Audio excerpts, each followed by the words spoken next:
जय श्री राम।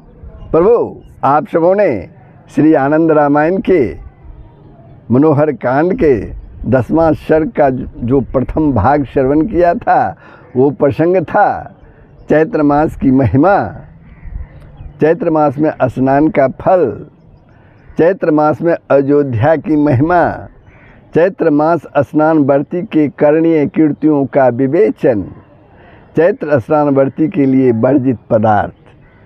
ये प्रसंग यहाँ तक आप लोगों ने श्रवण किया। अब प्रभु श्री आनंद रामायण के मनोहर कांड के 10वें सर्ग के द्वितीय भाग में हम लोग श्रवण करेंगे। प्रतिपदा तिथि से नवमी पर्यंत चैत्र नवरात्र का पूजन विधान। नवरात्र में आनंद रामायण के पाठ की विधि तथा महात्म्य, रामनवमी की पूजन विधि, चैत्र पूर्णिमा का महात्म्य, ये प्रसंग आप लोग श्रवण करेंगे। और प्रभु प्रसंग प्रारंभ हो उसके पहले आप लोगों से नम्र निवेदन है, यदि आपने वीडियो को सब्सक्राइब नहीं किया है तो अवश्य ही सब्सक्राइब कर देंगे, बेल आइकन को दबा देंगे, कमेंट करेंगे, शेयर करेंगे, लाइक करेंगे। जय श्री राम। तो प्रसंग प्रारंभ हो रहा है, आप लोग ध्यानपूर्वक इसका श्रवण करेंगे।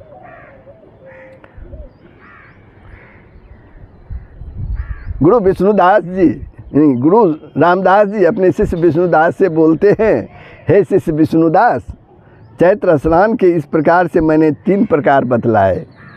चैत्र मास की शुक्ल पक्ष की तृतीया तिथि से लेकर वैशाख मास के शुक्ल पक्ष की तृतीया पर्यंत ये तिथियां अक्षय तृतीया कहलाती है। इन तिथियों में शीतला गौरी का अधिष्ठान रहता है, अतः स्त्रियों को चाहिए कि सुख प्राप्ति की अभिलाषा से वे सीता तीर्थ में स्नान करें और जानकी जी का पूजन करें। चैत्र मास के शुक्ल पक्ष की तृतीया तिथि और वैशाख मास के शुक्ल पक्ष की तृतीया तिथि ये अक्षय तृतीया कहलाती है। जो स्त्री शीतला गौरी स्नान व्रत लिए हुए हैं उसे चाहिए कि वह केवल इन्हीं 2 तिथियों में अभ्यंग स्नान करे, अन्य दिवसों में नहीं, अन्य दिनों में नहीं। वैसे तो चैत्र मास की 30 तिथियां अत्यंत ही पुण्य प्रदान करने वाली है, फिर भी इनमें जो विशेष तिथियां हैं मैं उसे तुम्हें बता रहा हूँ। हे शिष्य विष्णु, ध्यानपूर्वक उसका श्रवण करो। चैत्र मास के कृष्ण पक्ष की पंचमी, दशमी, एकादशी, द्वादशी, चतुर्दशी तथा अमावस्या ये शुभ तिथियां हैं और महापातकों को नाश करने वाली हैं, महान पापों को नाश करने वाली हैं। इसी प्रकार अब चैत्र मास के शुक्ल पक्ष की पुण्य तिथियों का वर्णन किया जाता है। संवत्सर प्रतिपदा से लेकर 10वीं तिथि पर्यंत ये सभी तिथियां स्नान, दान, व्रत आदि के लिए अत्यंत ही शुभ है। चैत्र शुक्ल प्रतिपदा को स्नान, दान, व्रत आदि जो भी शुभ कर्म किया जाता है, द्वितीया तिथि को वह सब करने से दुगुना फल प्राप्त होता है। इसी प्रकार भक्ति श्रद्धा से द्वितीया तिथि को जो सत्कर्म किया जाता है, तृतीया तिथि को वह सब करने से तिगुना फल प्राप्त होता है। इसी प्रकार से आगे अन्य सभी तिथियों में किए जाने का फल क्रमशः दुगुना होता जाता है। यह कर्म नवमी तिथि पर्यंत रहता है। इस प्रकार प्रतिपदा से नवमी पर्यंत सभी तिथियां उत्तरोत्तर श्रेष्ठ और शुभ है। इनमें वही विशेषता है कि जैसे गन्ने की प्रथम गांठ से लेकर आखिरी गांठ तक क्रमशः रस बढ़ता रहता है। जिस प्रकार दूध से दही बनता है और दही से मक्खन बनता है और मक्खन से घृत बनता है, घी बनता है, उसी प्रकार ये तिथियां भी उत्तरोत्तर श्रेष्ठ होती जाती है, लगातार बढ़ती जाती है। सभी मासों में चैत्र मास अत्यंत श्रेष्ठ है। चैत्र मास में भी शुक्ल पक्ष श्रेष्ठ है। शुक्ल पक्ष में भी प्रतिपदा से लेकर नवमी पर्यंत क्रमशः सभी तिथियां उत्तरोत्तर श्रेष्ठ है। इन 9 तिथियों में नवमी तिथि विशेष श्रेष्ठ है, क्योंकि इसी नवमी तिथि में धर्म और मर्यादा की स्थापना के लिए भगवान श्री राम ने जन्म ग्रहण किया था। इसलिए यह रामनवमी तिथि समस्त कर्म बंधनों से मुक्ति दिलाने में सक्षम है। उस तिथि को जो कुछ भी दान दिया जाता है, हवन पूजन किया जाता है, नाम जप किया जाता है, अन्य भी कुछ शुभ कर्म किया जाता है, वह सब अक्षय हो जाता है। इसमें कुछ भी विचार करने की कोई आवश्यकता नहीं है। चैत्र शुक्ल प्रतिपदा से प्रारंभ करके नवरात्र व्रत करना चाहिए और प्रत्येक दिन रघुवीर श्री राम जी की पूजा करनी चाहिए। श्री रामजन की सूचना देने के लिए तथा भगवान श्री राघवेंद्र की प्रसन्नता के लिए व्यक्ति को चाहिए कि वह संवत्सर प्रतिपदा के दिन से अपने घरों के ऊपरी भाग में दिव्य वस्त्रों से सुशोभित तथा अनेक प्रकार की मालाओं से मंडित सुंदर सुंदर ध्वजाओं का रोपण करे अपने घरों के ऊपर और भक्ति से उसकी पूजा करे। नित्य प्रति घर का, देवालय का, गौशाला का तथा तुलसी वृंदावन का चंदन मिश्रित जल से सम्मार्जन करे। भूमि पर पत्थर के चूर्ण से नील पित्त आदि वर्णों के अनेक कमलों की रचना करनी चाहिए। उसके बाद अष्टोत्तर सहस्र अथवा अष्टोत्तर शत अथवा अन्य भी जो सुविधाजनक हो वैसा उत्तम राम तो भद्र बनाए। उसके ऊपर अत्यंत सुंदर रंग बिरंगा विशाल मंडप बनवाए। उस मंडप की चारों दिशाओं में 4 द्वार और तोरण द्वार बनाएं। स्थान स्थान पर केले के स्तंभ और ईख के दंड सुशोभित करें। मधुर ध्वनि करने वाले घंटों को लटका दें। सुंदर सुंदर दर्पणों से मंडप को सुशोभित करें, सुसज्जित करें। अनेक प्रकार के बितानों को टांग दें। जगह जगह मोतियों की माला लटका दें। मंडप के मध्य सिंहासन युक्त मनोरम मंच बनवाएं और उस पर 16 माह से तौल में बनी हुई सुवर्ण की श्री राम जी की प्रतिमा स्थापित करें। प्रतिमा के 2 हाथ हों, वह सभी उत्तम लक्षणों से समन्वित हों। इसी प्रकार 24 मासे की चांदी की माता कौशल्या की मनोरम प्रतिमा भी बनवानी चाहिए और उसकी पूजा करनी चाहिए। भर्ती को चाहिए कि अपनी सामर्थ्य के अनुसार नित्य पूजा करे। भेरी, मृदंग, तुरही आदि वाद्यों का घोष होता रहे। गीत एवं नृत्य करें। विविध प्रकार के दिव्य पकवानों का निवेदित करें। प्रतिपदा तिथि से लेकर नवमी पर्यंत अर्थात पूरे नवरात्र भर मंगलकारी श्री आनंद रामायण का पाठ करें। यह आनंद रामायण महर्षि वाल्मीकि जी द्वारा गाया गया है। यह श्रवण करने से महान मंगल प्रदान करता है। इस मनोरम तथा रमणीय आनंद रामायण का नवरात्र में पाठ करना चाहिए। इसके 9 कांड हैं। प्रत्येक दिन एक एक कांड का पाठ करते हुए नवमी के दिन इसे पूर्ण करना चाहिए। यदि ऐसा ना करें तो प्रत्येक दिन 12-12 सर्गों का पाठ करें। 9वें दिन 1 सर्ग बच जाएगा, अतः 9 दिनों के बीच में किसी एक दिन उस सर्ग का भी पाठ कर लेना चाहिए।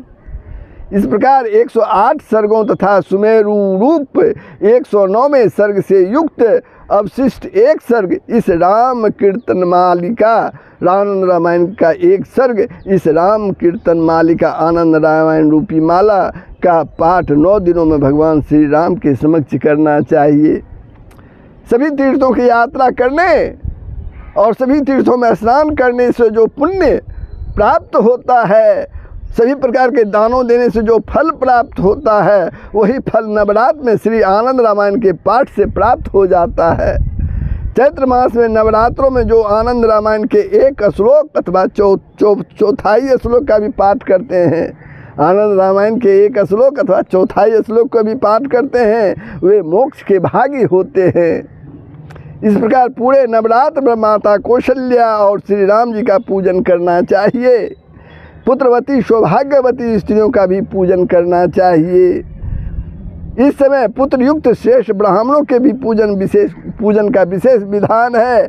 उन्हें वस्त्र अलंकार आदि प्रदान करना चाहिए और सुंदर सुंदर सुस्वादु भोजन कराना चाहिए। रामनवमी तिथि को इस प्रकार से पूजन महोत्सव की विधि संपन्न करके श्री राम जी की प्रतिमा को एक उत्तम वाहन में विराजमान करें और भेरी, मृदंग तथा तुरही आदि वाद्यों की तुमुल ध्वनि के साथ श्री राम तीर्थ के समीप ले जाएं। उस समय नर्तकियां नृत्य कर प्रस्तुत करती रहे, गायक लोग अनेक प्रकार के मधुर गीतों को गाते रहे, श्री राम जी के ऊपर छत्र सुशोभित रहे, उन पर चंबड़ डुलाए जाता रहे। इस प्रकार से पुष्पक विमान पर विराजमान श्री राम जी को बड़े ही समारोह पूर्वक राम तीर्थ के पास ले जाकर पंचामृत से भरे हुए कलशों से उन्हें स्नान कराएं। उसके बाद पवित्र जल में स्नान कराएं। अभिषेक के समय रुद्र सूक्त, विष्णु सूक्त, राम सहस्रनाम आदि का पाठ होता रहे। मांगलिक द्रव्यों से मिश्रित जल द्वारा उनका अभिषेक करें। मांगलिक श्रेष्ठ द्रव्यों से समृत जल से होने वाला वह मांगलिक अभिषेक मंगला स्नान कहलाता है। चैत्र में होने वाला यह मंगल स्नान मनुष्यों के लिए अत्यंत ही दुर्लभ है।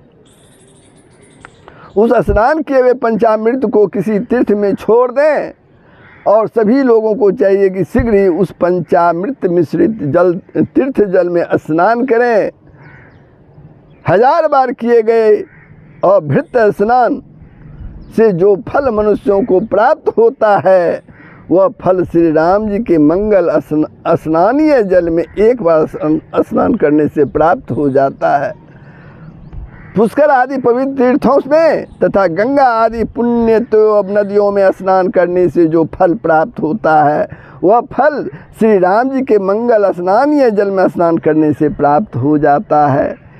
इस प्रकार से राम जी को स्नान कराने के बाद सीता सहित उनका विधिवत पूजन करें और फिर पूर्वोक्त सभी वाद्यों की मंगल ध्वनि तथा मंत्रों के उच्चारण के साथ वहाँ से घर में उन्हें ले आए।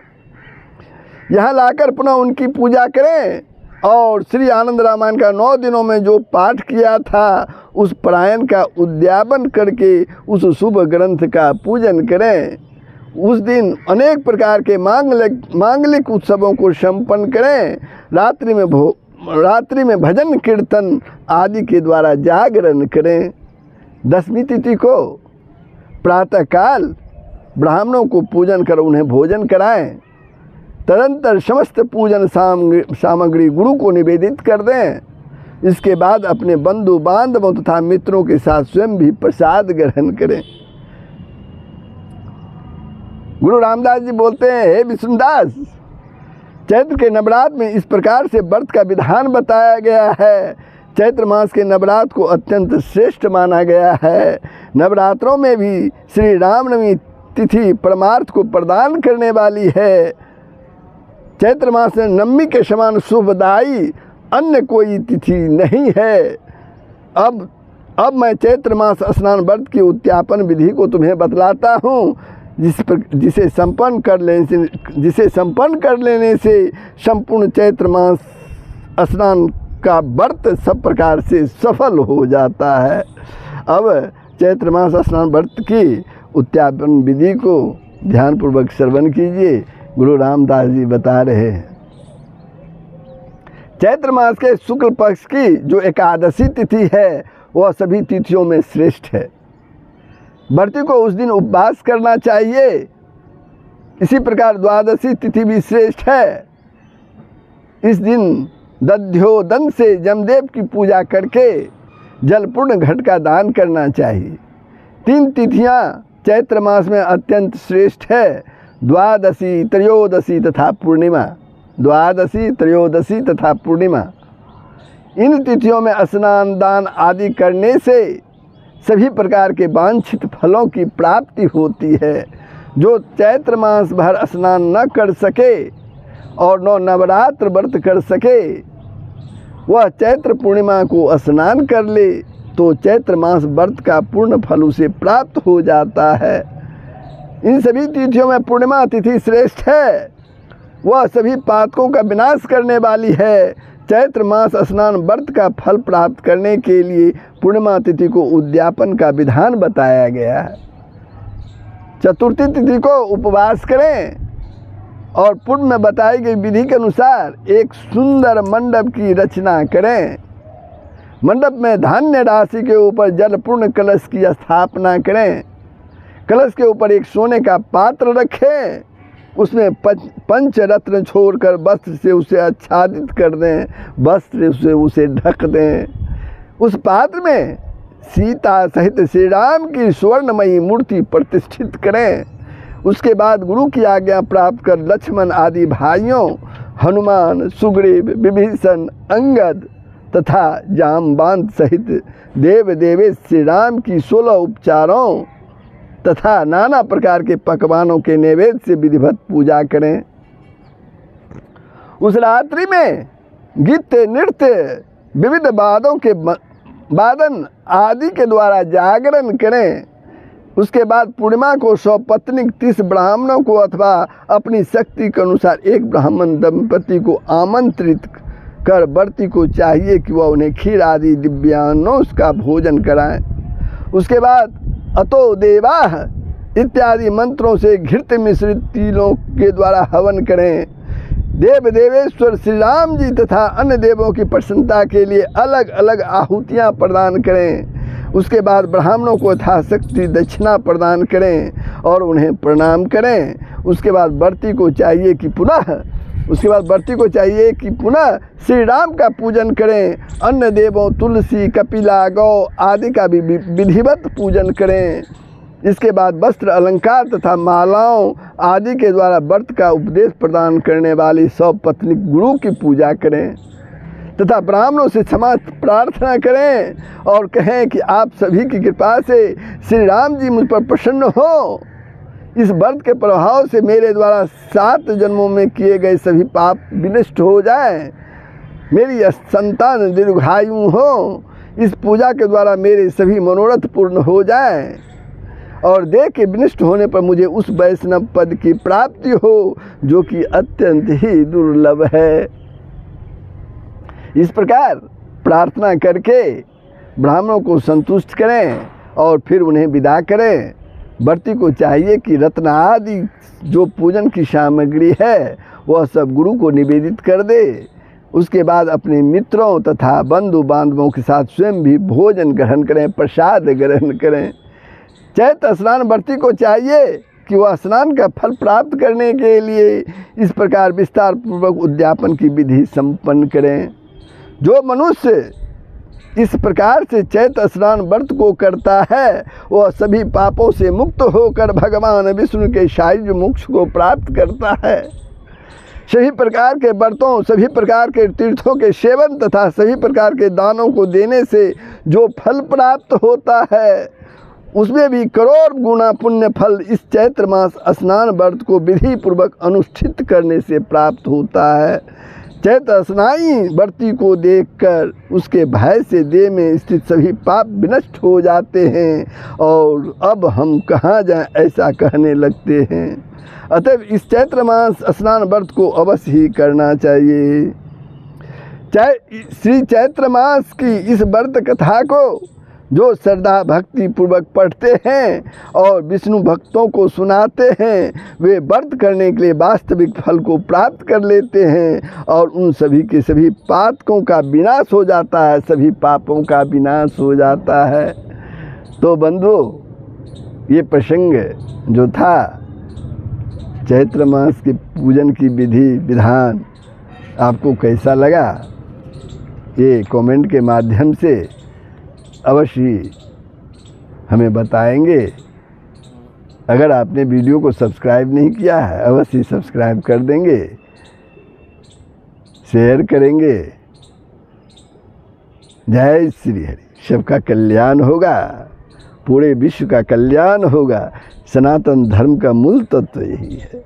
जय श्री राम।